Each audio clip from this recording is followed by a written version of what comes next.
It's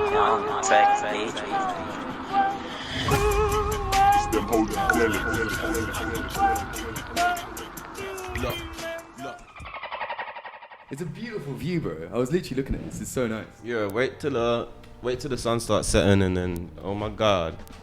Oh really? Yeah, most of the time it's pretty amazing. Sometimes like it's cloudy and shit, but sometimes even when it's cloudy, there might just be like one clear strip somewhere, and you can like see the sunset through it. But Mad.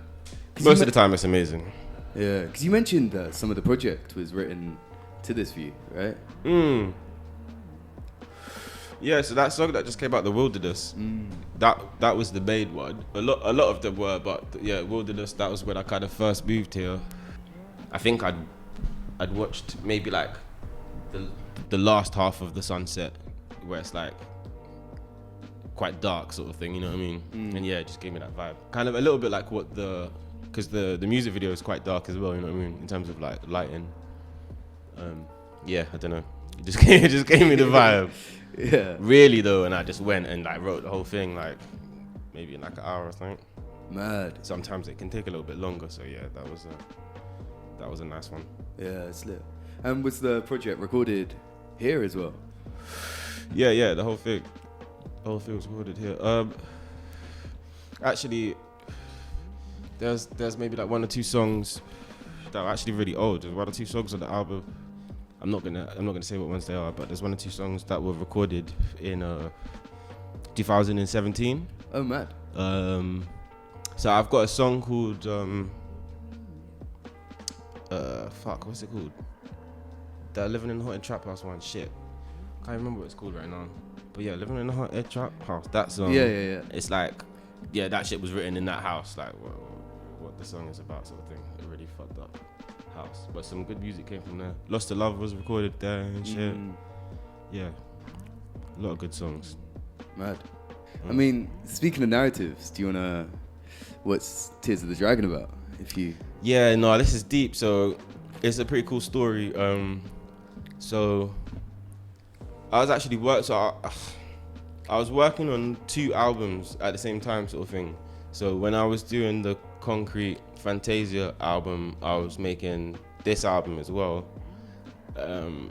But originally, when I was actually doing them both at the same time, this album was very different to it was completely different to how it is now. It was like, it's hard to explain. It was more just like sick bars and kind of what I've been doing, you know, pretty much. It was basically kind of the same thing. Yeah.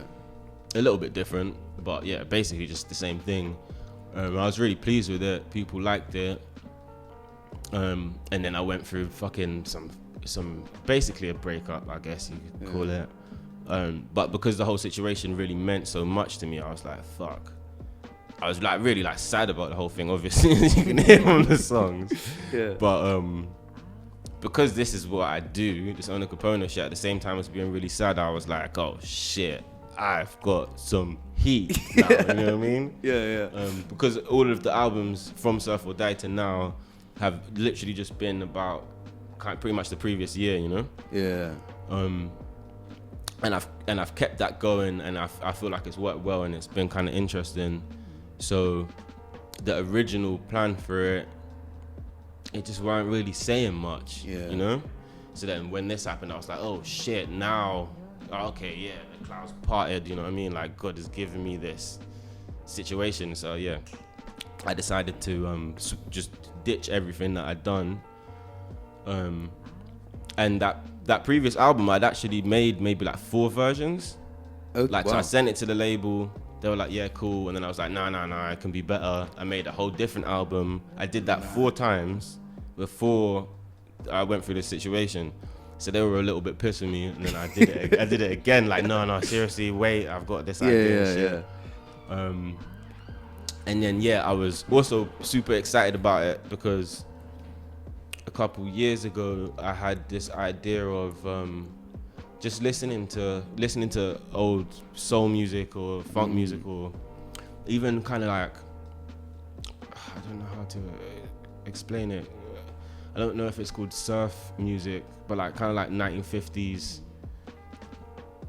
I don't even know what the fuck it'd be called, but just basically, I I noticed like a lot of the old music, whether it be from, you know, the 80s going back to the 50s, is probably as far as I went, was just predominantly all about love, innit?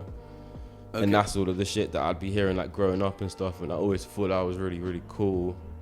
And I was like, I would like to make an album like that at one point, as like a challenge, you know what I mean? Yeah. So yeah, when this shit happened, I was just like, fuck it, yeah, I'm gonna do this, my version of some soul love shit, but in a modern way, not obviously like actually making soul music. Yeah, that's mad. Because I guess also like listening. Well, I was surprised when the album artwork dropped, because I think it's the first time it's actually been you on the cover, innit, as well? Yeah, pretty much. The cover's hard, by the way. But it was just thank you. Yeah. No, it was like, it's obviously it was like a conscious decision to go with what I've just explained about the album. So obviously it's like me, innit? It's still like my shit, my style. You've got the little mask and stuff. But when I was making the album, like I was saying, okay, yeah, I want it to be this shit that's about love, the whole soul thing. So in my head, most of the time I had, what was it called, Michael Jackson's Thriller. In my head, I was like, I want this to be like my version of that, innit? You know? Mad. Obviously, I wasn't trying to touch that shit, because like nothing can ever touch that. But just as a pillar in my head. So yeah, I was like, yeah, I need to go with some sort of photo, you know? I was trying to do some fucking Prince shit mixed with Max B, obviously mixed with myself, and then you got all of the like, I don't know, like vampire sort of shit. Yeah. But yeah, no, I'm really pleased with how it came out. Now it's funny you say that, because I was thinking the other day, like, I'm not sure if I mentioned this last time we spoke actually, that your music bear reminds me, is a weird reference. Do you remember Mona the Vampire, the TV show? Yeah. Of course. And that just, it kind of, like it's almost like an Adult Swim version of that a bit more. Yeah. And it's like where the like, because in the show, in it, like it's real stories, but she's like seeing it in like a fantastical way. Right? Yeah. It might just be her like going shops, but then it's like there's these demons along the way. Yeah, like, that's definitely a good way to put it, because all of the shit that I like, all of the albums is all real fucking stuff. Yeah. Well, some of it has been so kind of fucked up, kind of scary, that I felt like I've had to put like a little bit of kind of entertaining spin on it, just to like obviously make it kind of entertaining, basically. Otherwise it would have just been like more of, oh my god, what the fuck is going on? The fuck is that? That's actually crazy. Yo, it's like an alien. God has come finally. I've never heard that before. Yo. It's your frequency business. Yeah, innit? It sounds like an air tone or something. Yeah. But it's super high pitched, like only for teenagers to hear type yeah, shit. Yeah. But that cracks me up, 'cause it's literally what we were just saying. Like you hear that and you're like, God has come finally. It's like you're doing the same thing again. But yeah, no, I'm a legit Harry Potter fan. Like that's like one of the yo. I mean, you can fucking tell, innit? I got the I don't know where it is on my head. I got the scar and everything. Oh like, shit, yeah. Yo, I fuck with Harry Potter so heavy. But I guess the other thing I wanted to ask, and this is a mad random one, but given the theme of the project, any tips for a breakup for anyone going through one? Oh yeah, that was sick. Yeah, we got after. I'm turning into agony aunt, innit? Shit. All right, let me try and think of something cool to say now, because I don't think I gave anyone any good advice when I was drunk at the show. Oh, true. Yeah, you got enough listeners waiting for this one as well. Yeah, shit. I don't know. I mean, like, obviously, just I don't know. Like, I didn't want it to be an actual just breakup album, but it kind of is, to be honest with you. But like, you should get this vibe. Well, I don't know, I shouldn't be telling people what they should get in it, but I had hoped making the album, like I said in the beginning, pretty much the whole fucking thing was, oh my girl's gone, and the next song, oh my girl's gone, the next song, oh, come back, you know what I mean? And it was just like, the fuck, you know what I'm saying? So I went through it, obviously.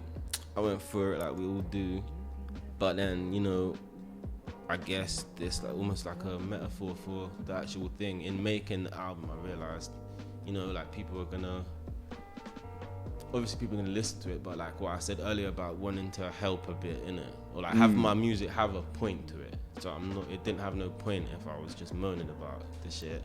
So then I decided to structure it like like the whole relationship was. So you got like everything being cool in the beginning, like the meeting. That's like the first like 3 songs or something, and then everything basically being fucked up. Like the middle, then it's like the wilderness, and then it's like Fright Nights, and then it's just being kind of like pissed afterwards. You know what I mean? And just doing whatever afterwards.